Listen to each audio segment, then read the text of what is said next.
Yuvan Muthukumar and Ram அவர்களுடைய இணைந்து அவங்க உருவாக்கின பாடல்கள்லாம் எனக்கு ரொம்ப பிடிச்ச பாடல்கள். என்னோட பட்டியலில் எப்பவுமே இருக்கிற பாடல்கள் கற்றது தமிழ்ல வர பாடல்கள் ஆகட்டும், ஆனந்த யாழை ஆகட்டும், அது வரைக்கும் எல்லா பாடல்களும். அங்க போகும்போது அவரை பார்க்க போகும்போது அவரோட அப்பார்ட்மெண்ட்க்கு போற வழியில அவங்களோட பாடல்கள் எல்லாம் கேட்டுட்டே போனேன். போயிட்டு அந்த படத்துக்கான வேலை ஆரம்பிச்சோம்.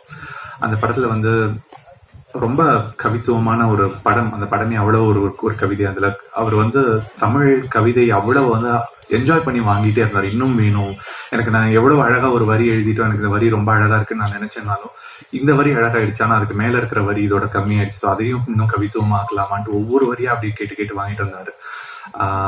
ஸோ அவருக்கு அந்த அப்படி ஆரம்பிச்ச அந்த திங் அதுல இருந்து பறந்து போக்கு நாங்க வரும்போது டோட்டலா வேற ஒரு டொமைனுக்கு மாறிட்டார். வேற ஒரு ராம் சாரை நான் பார்த்தேன். நான் என்ன எழுதினாலும் ஆக்சிடென்ட்ல ஏதாவது கவிதையா வந்துட்டா கூட ஐயோ இது கவிதையா இருக்குங்க, கவிதை வேணாம், இந்த படத்துக்கு இது தேவையே இல்லை, இந்த படம் வந்து நான் வேற மாதிரி பண்றேன், வேற மாதிரி என்னோட விஷனே வேற மாதிரி இருக்குன்னு சொல்லிட்டு அவரை டோட்டலா வேற ஒரு ஜானருக்கு ஷிஃப்ட் பண்ணிட்டு கூட்டு போனாரு. எனக்கும் ரொம்ப பெரிய எக்ஸ்பீரியன்ஸா இருந்துச்சு.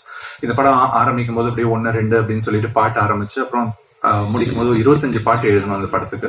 அந்த 25 பாட்டுல ஒரு 19 பாட்டு படத்துல இருக்கு. ஸோ அந்த 19 பாடல்களும் வந்து அவர் கூட சேர்ந்து எழுதின அந்த அனுபவம் வந்து எப்படி வந்து அவர் என்ன ஒரு பேனா மாதிரி பயன்படுத்திக்கிட்டாருன்னு சொல்லி பார்த்தேன். அவரோட எண்ணங்களை வந்து அப்படியே வந்து என்னோட கையை பிடிச்சு அவர் எழுதினாரு. அது ரொம்ப ஒரு அழகான ஒரு அனுபவமா இருந்துச்சு. ஒரு விஷுவல் நீங்க பார்த்த பாடல்கள் மாதிரிதான் எல்லாமே வந்து நீங்க கண்ணை மூடிக்கிட்டு இந்த பாடல்களை கேட்டா கூட அந்த படம் உங்க கண்ணு முன்னாடி ஓடும். யார் மேல இருக்கா, யார் கீழே இருக்கா, எவ்வளவு ஆங்கிள் மலை இருக்கு, இப்படிதான் இந்த முழு படத்துல இருக்கிற பாடல்கள் வந்து ரொம்ப ஒரு எளிமையான ஒரு இதுல இருக்கும். இந்த பாடல்கள் வந்து சில நாள் உட்காந்து ஒரு 5 பாடல்கள் எழுதுவோம், அடுத்த நாள் ஒரு 8 பாடல்கள் உட்காந்து எழுதுவோம். எழுதிட்டு சந்தோஷ்க்கு அனுப்புவோம். சந்தோஷ் உடனே அதுக்கான இசை ஒன்று அமைச்சிட்டு அனுப்புவாரு. சந்தோஷ் வந்து ரொம்ப ஒரு டேலண்டடான ஒரு புது ஜென்ரேஷன் கம்போசர். ஸோ அவரோட மியூசிக் இதுல இருக்கிற வெரைட்டி வந்து அதை சொல்லும். ஏன்னா ஒரு 19 பாடல் நீங்க கேட்க போறீங்கன்னா அந்த ஒரு 19 பாடலும் வெவ்வேறு வடிவத்துல இருக்கும். எந்த ஒரு பாடலும் ஒண்ணு மாதிரி இருக்காது. அது ரொம்ப அழகா பண்ணியிருக்காரு. பாடகர்களும் வந்து ரொம்ப அழகான பாடகர்கள் வந்து நிறைய பேர் பாடியிருக்காங்க. நிறைய கேமியோஸ் ஒண்ணு வந்து ராம்சர் சொல்லுவாரு யார் யாருன்னா வர போறாங்கன்ட்டு. சித்தார்த் வந்து நான் கண்டிப்பா அவரை பாராட்டணும். இன்னைக்கு வந்து பாட்டு மட்டும் இல்லை, மறுபடி நீ பாட்டும் அவர் 7 கடல் 7 மலையில வந்து பாடியிருந்தாரு. அவருடைய அந்த குரல் வந்து அது ரொம்ப அது எனக்கு வந்து ப்ரொஃபஷனல் சிங்கிங்கா இல்லையான்னு சொல்ல தெரியாது. ஆனா அது உயிர்ல இருந்து பாடியிருந்தாரு.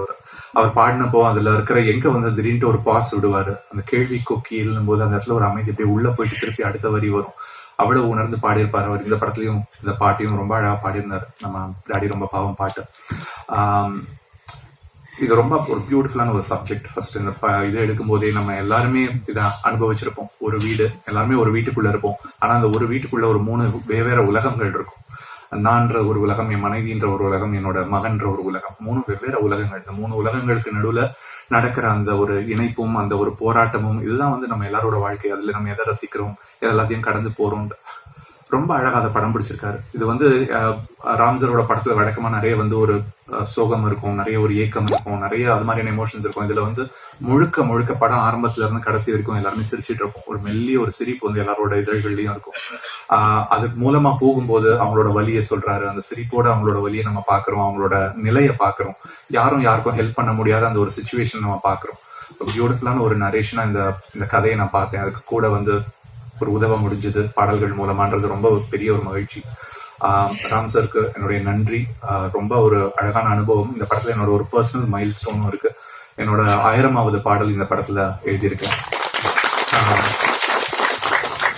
Smoking kills, smoking causes cancer அப்படின்ற ஒரு பாடல். அந்த பாடல் வந்து படத்தோட பார்க்கும்போது நீங்க ரொம்ப ஒரு அழகான ஒரு பாடலா இருக்கும். ஒரு மகனோட ஒரு ஏக்கம், அப்பா கிட்ட அவனோட ஒரு கெஞ்சலா அந்த பாடலை வந்து அமைச்சிருக்காரு. இந்த பாடல்கள் எல்லாம் வந்து ரொம்ப அழகான அந்த கதையை நரேட் பண்ற ஒரு பாடல்களா அமைஞ்சதுக்கு நான் ராம்சருக்கு நன்றி சொல்றேன். அண்ட் சந்தோஷ்க்கு என்னுடைய நன்றி. அந்த படத்துல பாடின பாடகர்கள் எல்லாரும், மிஷ்கின் சார் உட்பட, அவருக்கும் சேர்த்து என்னுடைய நன்றி. வணக்கம். இந்த வீடியோ உங்களுக்கு பிடிச்சிருந்தா லைக் பண்ணுங்க, ஷேர் பண்ணுங்க, கமெண்ட் பண்ணுங்க, சப்ஸ்கிரைப் பண்ணுங்க, மறக்காம பெல் ஐக்கானை கிளிக் பண்ணுங்க.